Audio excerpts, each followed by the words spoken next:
Well, ladies and gentlemen, there has been a murder down under, a mass murder, actually, in Australia, and Tucker Carlson is the primary suspect. I'm serious. You've got to see these clips of him taking on these journalists and their all too predictable line of questioning.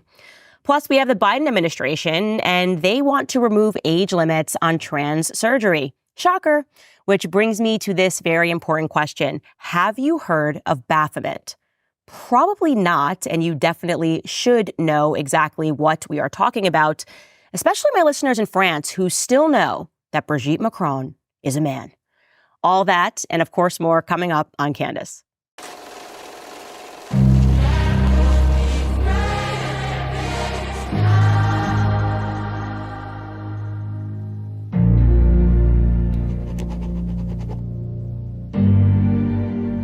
So lately, Baphomet has been trending sporadically throughout 2024 on Twitter. I think most recently because King Charles premiered his painting and people were going, I see the horns of Baphomet. Maybe you agree with that, maybe you don't. I kind of do really see it, but some other people that work with me don't. The point is that Baphomet is a sabbatic goat, a deity, first drawn up by a man named Eliphas Levi, who was born in 1810 in France. Now, Levi was an occultist. He wrote books on dark magic and the Kabbalah. I'll let you take a listen to this exorcist, Daniel Rehill, who sat down with Michael Knowles for an interview. Take a listen. So when we talked about the transgender, I don't know if you know this, but one of the ancient images of Satan is Baphomet. Yeah. Okay, what is Baphomet? So he's got the goat goat head, yeah. He's got the women's torso with the breasts, and the man's down below. So that's not a new thing. So imagine the devil, he identifies as transgender as that image. He is correct. And to reiterate that, Baphomet, again, is a humanoid figure with a goat's head that embodies both genders. And it has the breast of a woman, and it also is depicted as having both male and female organs. Now, we're not going to get too much into the history of Baphomet, but suffice to say that Satanists worship this deity via sexual rituals, which include sodomy and homosexuality.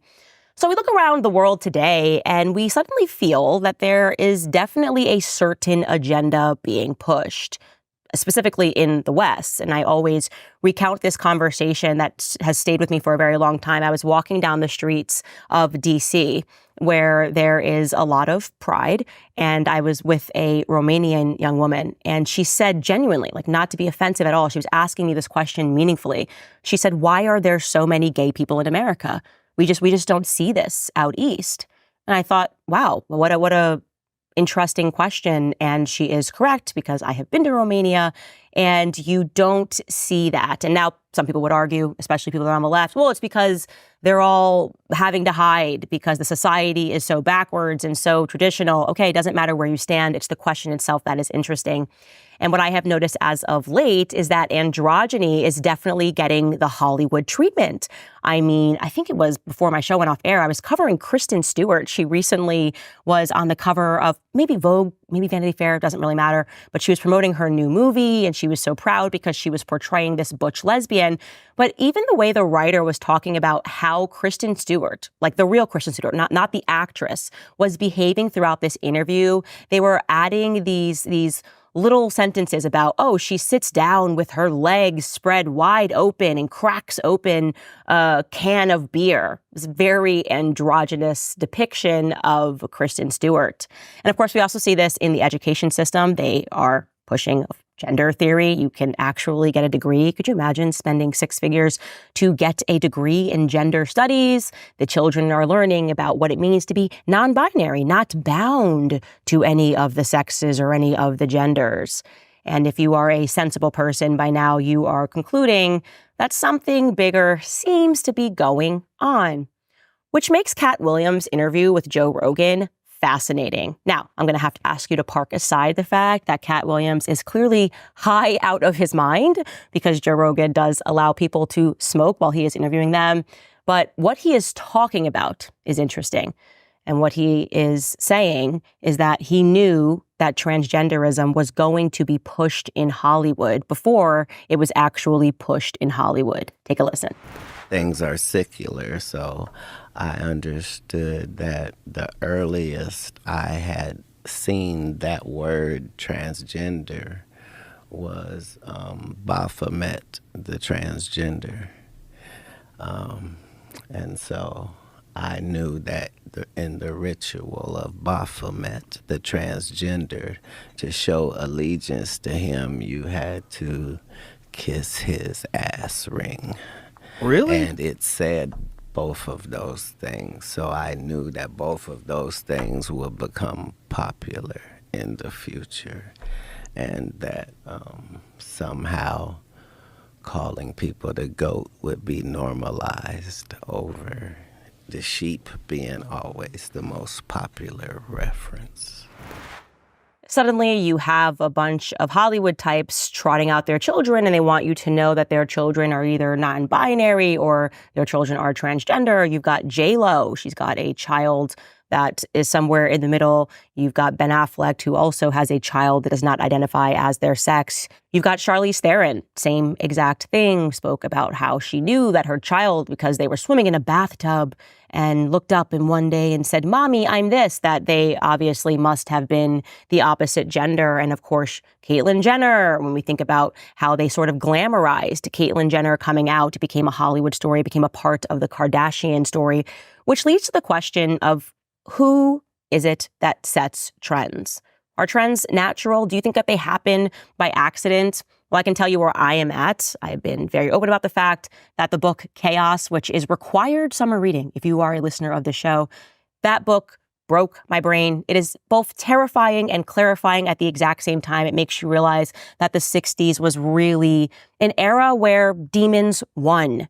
Talks a lot about the hippies generation, the long hair, the fashion. And when you think about that generation, it very much permanently edited the tastes of American culture.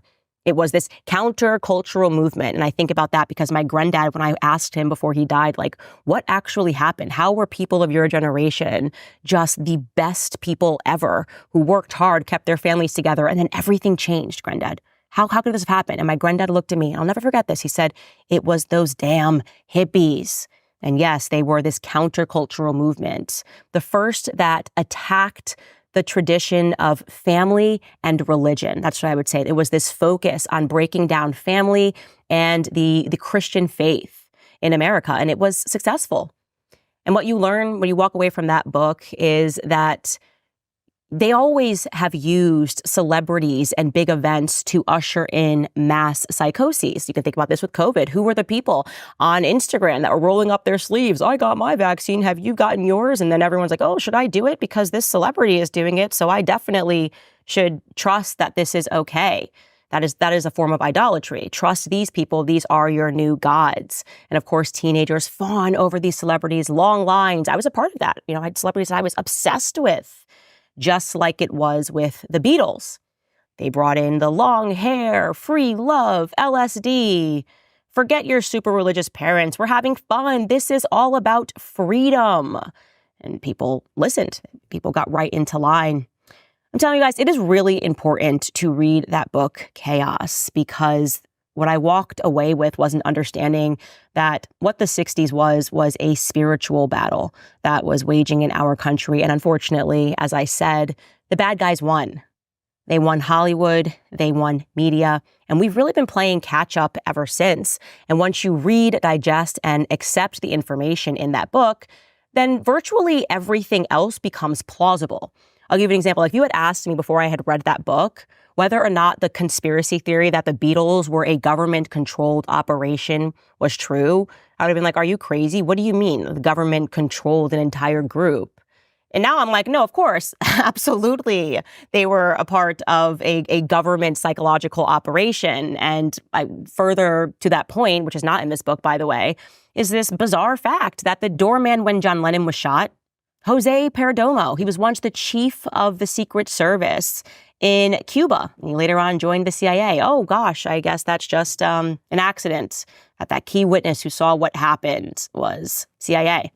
Anyways, don't need to go down that dark rabbit hole, but suffice it to say that there are a lot of other interesting, compelling elements about the Beatles, weird covers. This cover that they did, Sgt. Pepper's Lonely Hearts Club Band, and they had all sorts of people on the cover. Psychologists, Carl Jung, Albert Einstein, he's made some contributions. Marilyn Monroe, she ushered in some things in the 60s, certainly, if you're thinking about her relationship with JFK. Aleister Crowley, that's probably the craziest one because, yeah, he was an occultist. Why did they pick these individuals to go on the cover? Who knows? What I can tell you for certain, right now, if you are not awake to the fact that we are once again in a very severe spiritual battle, and I am talking about angels versus demons. Let me tell you something. If you are fighting demons without recognizing that they are, in fact, demons, then it's the figurative knife to the gunfight. You are bringing a knife to a gunfight. They have used decades of psychology, education, Hollywood idols, and scientific theories of evolution and enlightenment to draw us further and further from the truth. But I have faith because we are openly talking about these topics. I think everybody is recognizing that the evil just seems to be more in our face than ever before. And I think this time the angels are going to win. And that's all I'm going to say on that topic. But speaking of demons, according to a recent report, Planned Parenthood continues to rake in billions despite dwindling clients. The biggest takeaway is that Planned Parenthood is generating vast profits, including millions, which come from taxpayer funding. But with preborn, we can reverse that. We get a chance to steal their clientele, meaning that the babies that they are trying to kill, we can rescue them. Preborn operates on a very slim budget, saving over 200 babies every single day, and they've got absolutely no government funding. Preborn's network of clinics is situated in the darkest corners of the nation. They compete head-to-head with the abortion giants, and they need our help now more than ever. When you donate just $28 to Preborn, you will offer a free ultrasound to an expectant mother caught in a crisis. And I'm sure that other moms listening to this know that once you hear your baby's heartbeat, everything changes. You recognize that this is, in fact, a precious life. The propaganda, the figurative scales, it just falls from your eyes. The baby's chance at life doubles. So please sponsor a precious baby's life today. Your tax-deductible gift will go directly towards saving babies' lives. Just dial pound 250 and say the keyword baby. That's pound 250 baby. Or you can go to preborn.com/Candace. That's preborn.com/Candace. All right, now let's get into some stories.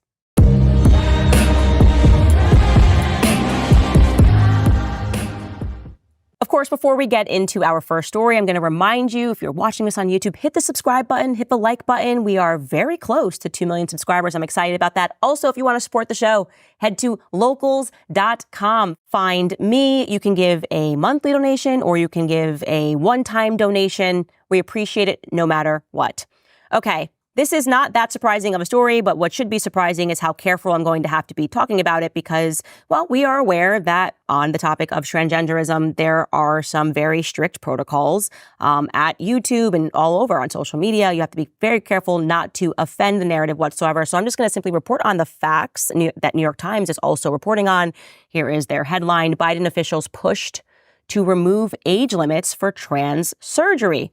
Documents show. This is just from a couple of days ago, this report.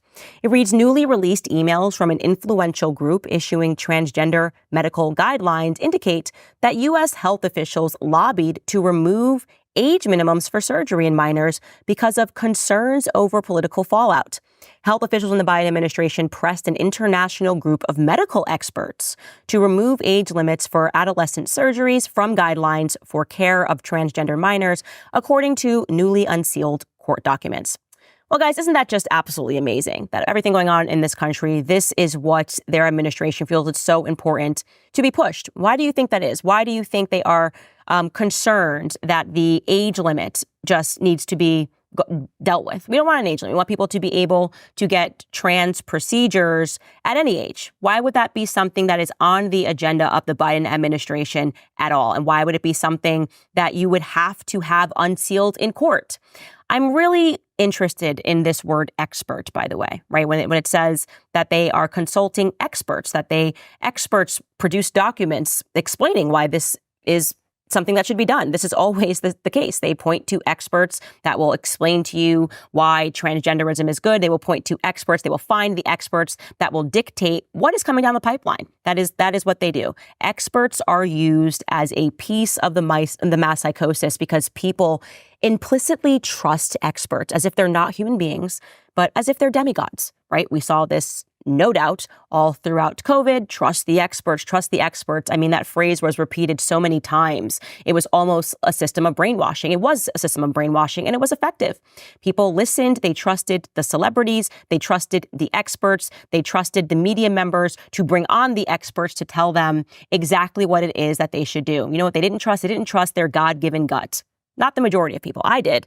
But the majority of people did not trust their guts. The experts are there to make you forego your gut. Your gut is divine. You go, this is a little weird. This feels very rushed. They're telling us it's going to be an apocalypse unless I offer them my body. Here's my thing. If you do not have bodily autonomy, if the government can make a decision and against your comfort, say, roll up your sleeve, or you're not going to be able to go to work, you're not going to be able to function, and we're going to inject something into your body, you don't live in a free country. That's the reality. You do not live in a free country. And so it's important to cover stories like this when you see the government officials, again, trying to use a team of experts to suggest that guidelines should be shifted. It's important to cover these stories so that you wake up to the fact that the experts themselves are a part of the cartel. And I believe that the cartel has done many things in America that have been destructive, most notably the opioid crisis, which was created by the experts. They consulted experts. They got drugs passed. They absolutely knew that these drugs were highly addictive. And we've been dealing with the consequences ever since. But you guys know me. Don't listen to me. I'm not an expert. I'm what they term a conspiracy theorist. Fortunately, a conspiracy theorist who has 3 healthy children because I have not offered their bodies to the government, and I do my research outside of what is provided by the mainstream media. Now, speaking of the mainstream media, Tucker has just been an absolute joy. Everybody knows I am a Tucker Carlson stan. I make no apologies for that. There is so much synergy between me and Tucker Carlson. And like I said, there's just so few people in media that I actually look up to. And when we sort of watched what Fox News did to them, and like I've said, Fox News has always been good to me, but I think we all felt the same way about what they did to their lead talent. And we all felt that we had developed this relationship with him as somebody that we could actually trust, that was still a part of the corporate media apparatus. And so to see him out there and selling out stadiums all across the world and to see the success that he has had independently is tremendously inspiring to me. And then, of course, seeing this, again, he's down under.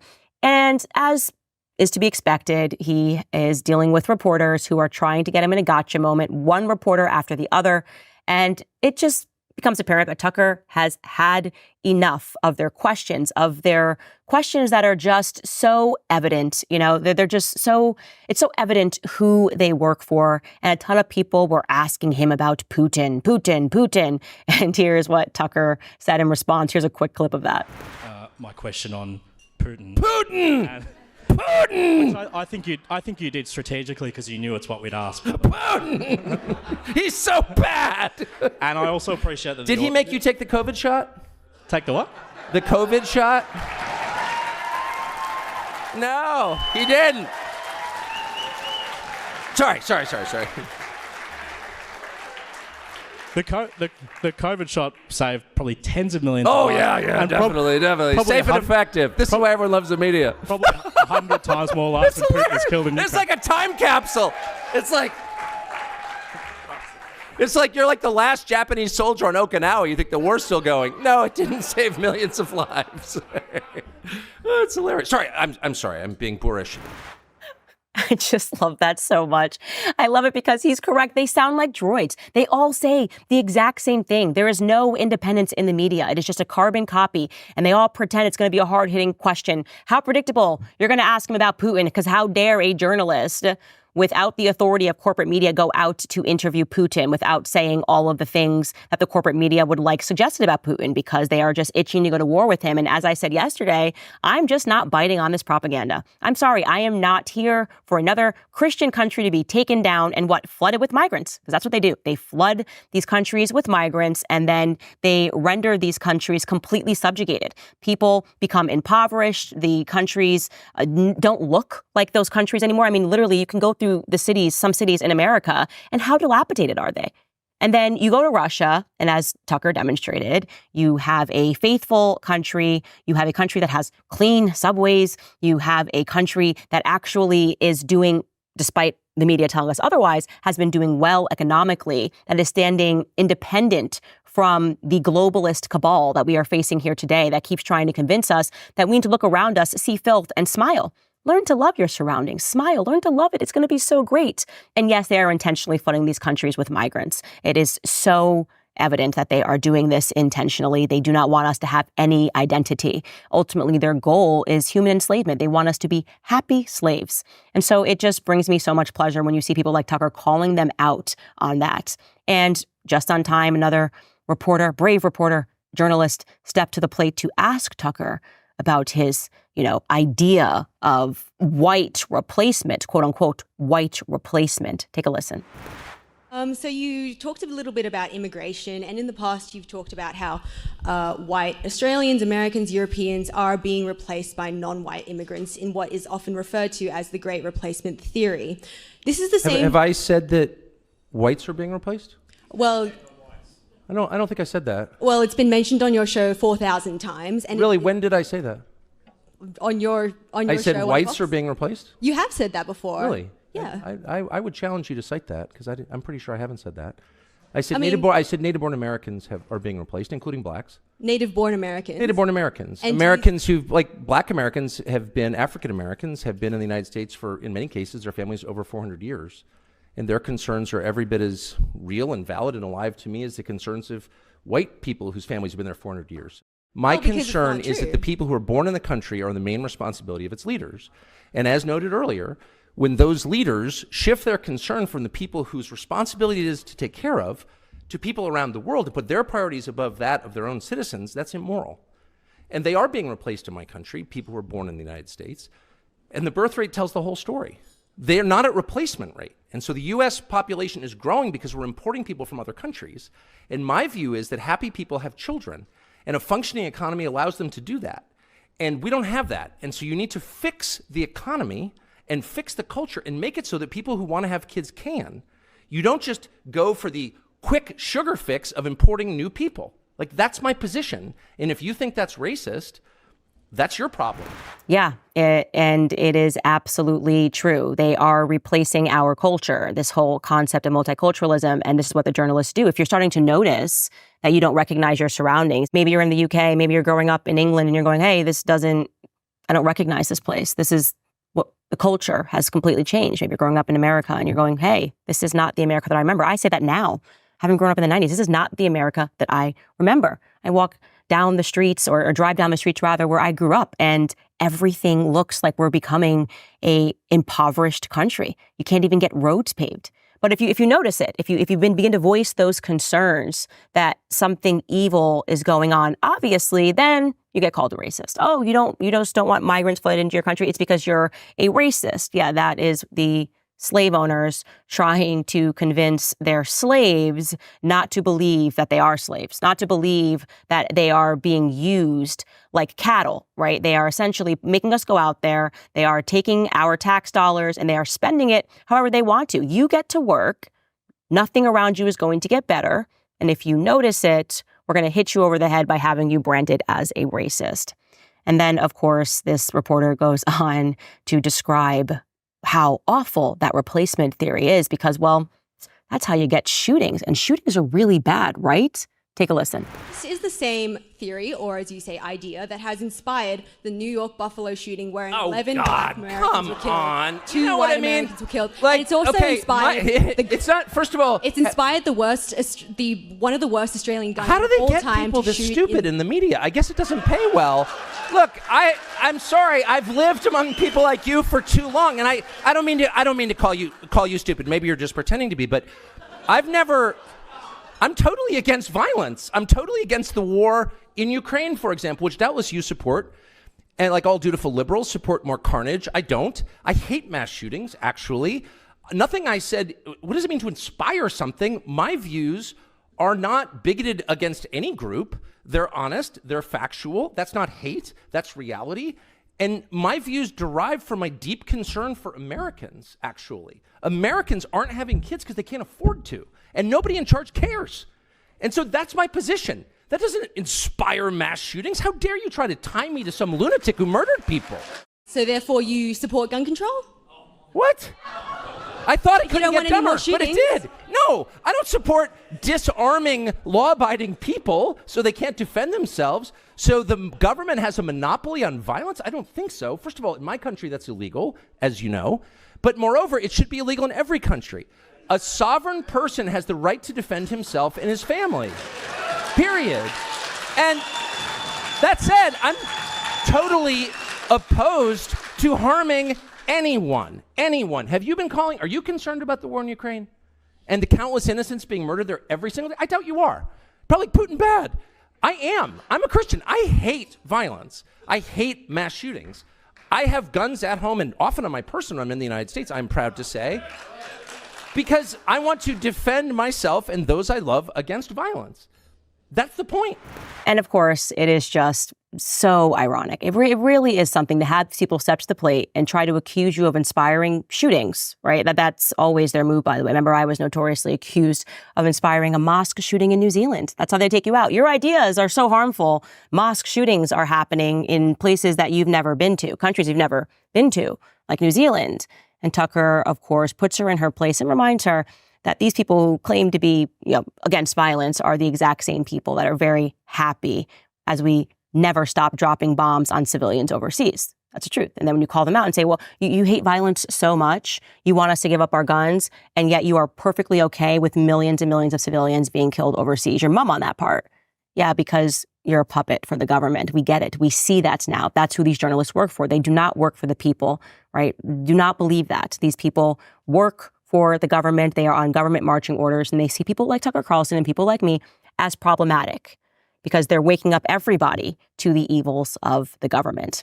And let me tell you something, taxes, it's an evil of the government. It is theft. Which brings me to Tax Network USA, because I know there are so many people that watch this show that are overwhelmed with back taxes and are struggling with unfiled returns. You're just going, everything I make, it seems like it's being taken from the government. Well, with 20,000 new hires, the IRS has decided that they're going to step up enforcement since the end of COVID relief programs, issuing millions of pay-up notices in 2024. So if you're one of these people that is worried about the IRS collection tactics, there is no need to face these guys alone. Tax Network USA can help. Tax Network USA is the nation's premier tax relief firm with a history of negotiating over $1 billion in tax relief for clients. They offer a range of services, including penalty forgiveness, hardship programs, where you might not even have to repay anything until your tax debt expires. They even offer in-compromise solutions for lump sum settlements. So whether you owe $10,000 or $10 million, their team of experts is prepared to assist you. Even if you're behind on your taxes due to missing personal or business records, Tax Network USA can guide you through the process of catching up. Listen, tax season is over, and for the IRS, that means collections season has begun. So contact Tax Network USA for personalized support with your tax issues. Handling IRS matters without professional help is extremely risky. Protect your financial security by seeking guidance from Tax Network USA. To schedule a complimentary consultation, call 1-800-245-6000 or visit tnusa.com/Candace. Again, that's 1-800-245-6000 or visit tnusa.com/Candace.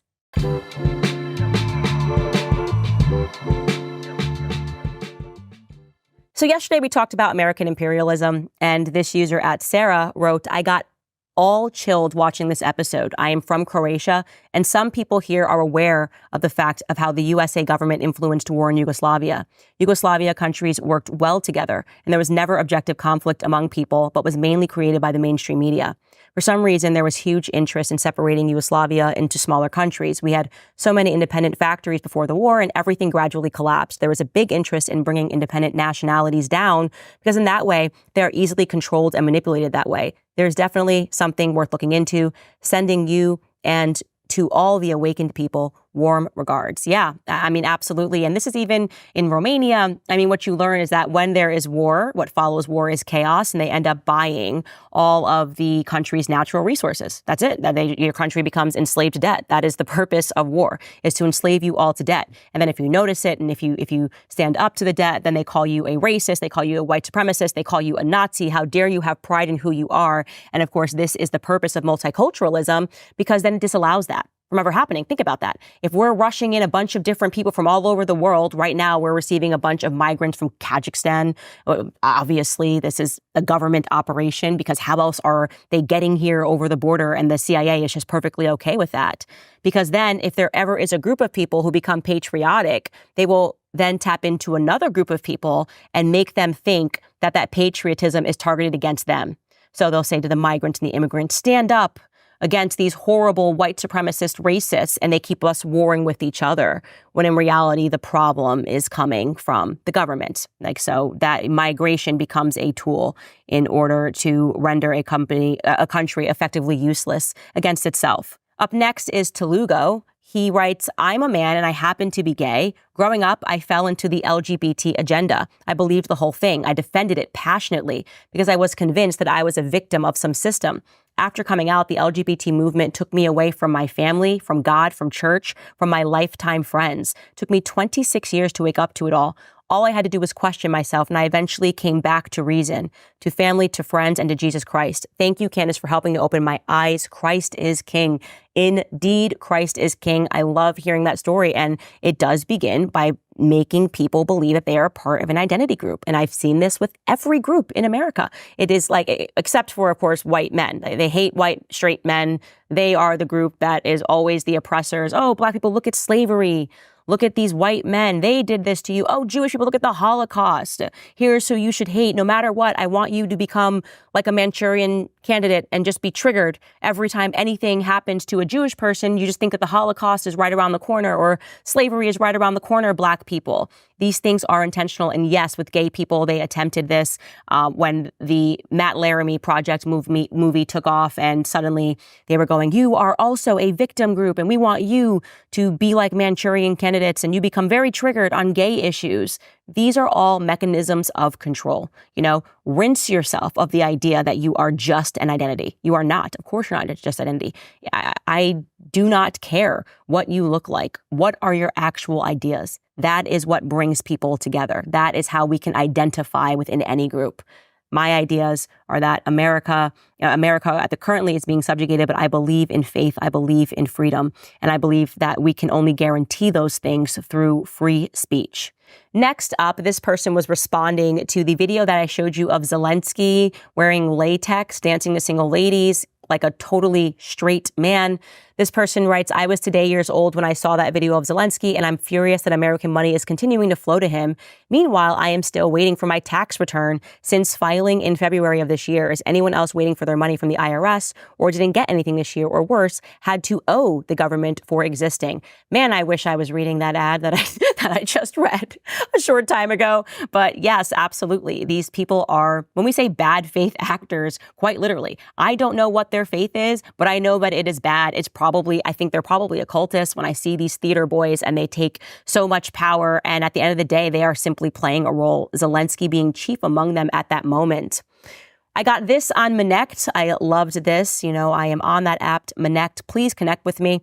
Alex wrote, Hi, Candace. Thank you for looking at things from different perspectives. I was born and raised in Russia and legally immigrated to the USA. I consider the United States as my home now. However, it was never a plan to move, just the way life happened. While I was amazed by the plethora of opportunities here, I was always exhausted by the way Americans look at Russia. I realized that they know close to nothing about Russia, its people, and what is actually going on there. Conflict in Ukraine is a tragedy, but I always tell people, You can poke a bear only so much until it tries to kill you. My question to you is, what made you look at Russia differently from everyone else? P.S. I really hope you get to go there. You would be blown away and pleasantly surprised. P.P.S. You are amazing. Keep doing what you're doing. I'm going to keep praying for you.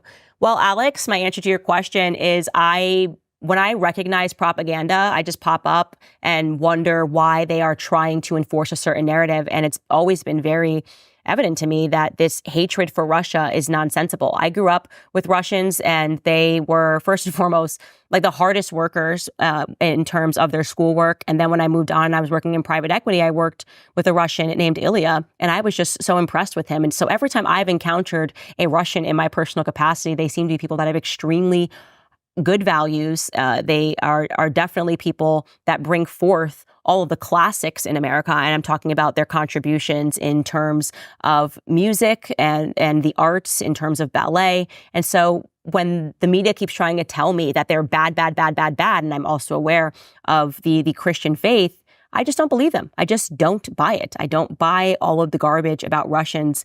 And I'm glad that I'm able to use my platform in that capacity to make people consider their own programming against Russians. Who gave that to you? Likely your parents, who were propagandized by being told to, put their heads under a desk in a nuclear fire alarm situation at school. Think about what that trauma does for a kid. We had fire drills. They were having nuclear drills and being told to go under their desks because maybe the Soviets were going to bomb them. I mean, really crazy stuff and not warranted. And I would love to visit Russia. I would love to interview Putin. I have no issues with Putin as a leader because I know that our leaders have definitely probably murdered a lot more innocent civilians than Putin ever has. Next up, I want you to know that many of you were in the comments saying that it was just me and Savannah who didn't know about the thunder and lightning thing, that didn't know that thunder was the sound of lightning. But no. There was also this person who wrote, I had no idea thunder was the sound of lightning. 58 years old here. So that makes 3 of us. I don't know, guys, you don't learn everything. But my sister also texted me and she had no idea. So maybe the science changed. You ever consider that? Maybe the experts changed the science. Maybe when I was growing up, it wasn't the sound of lightning and things changed thereafter. I trusted the experts. And if their opinions have changed and the scientific consensus has changed, then so be it. All right, guys, unfortunately, that is all the time that we have for today. Reminding you that we only have now 150 Standish cups signed, autographed Standish cups that are signed, available on clubcandace.com. And we have very few of the Standish cups available at all. Even if you get a regular one, head to clubcandace.com. It's a fun way that you can support the show. And as you know, this will be discontinued when we get to 2 million subscribers, which is just right around the corner. All right, guys, I'll see you tomorrow.